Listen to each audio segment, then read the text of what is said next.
เพื่อเป็นการสืบต่อเพิ่มทวีหัดแน่นความสามัคคีแบบพิเศษและการร่วมมือรอบด้านระหว่าง2ภาค2รัฐและประชาชน2ชาติลาวเวียดนามลาว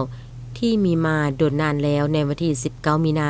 2026ผ่านมานี้อยู่ที่ห้องรับรองของแขวงกาเมาสหายสนธนูธรรมวงศ์กรรมการส่วนกลางพรรคเลขาพรรคแขวงพร้อมด้วยคณะได้เข้าพบปะเยี่ยมยามคณะผู้แทนแขวงกาเมาเนื่องในโอกาสที่มาเคลื่อนไหวและเฮ็ดเวียกอยู่แขวงกาเมาโอกาสนี้สหายงวนโหหายกรรมการส่วนกลางพรรคเลขาพรรคแขวงกาเมา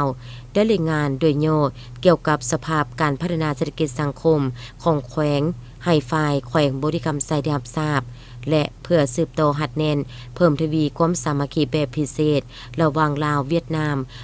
ามลาวที่มีมาแต่โดนนานเว้ารวมวสพก็คือแขวงบริกรรมไซและแขวงกาเมาที่ได้มีการพบพันหัวมือรอบด้านและช่วยเหลือซึ่งกันและกันมาตลอดเนื่องในโอกาสที่คณะนำแขวงบริกรรมไซได้ลงมาเคลื่อนไหวเยี่ยมยามแขวงกาเมาและได้แสดงความขอบใจมายังการนำและประชาชนแขวงกาเมาที่ให้การต้อนรับจังอบอุ่นซึ่งเป็นการสร้างเงินไขอันดี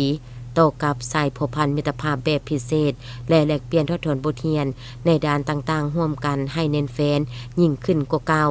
เลยให้สายผูกพันมิตรภาพแบบพิเศษระหว่างลาวเวียดนามลาวที่มีมาแต่โดนนานจงนับมือนับแตกดอกออกผลเจริญงอกงามขึ้นไปเรื่อยๆ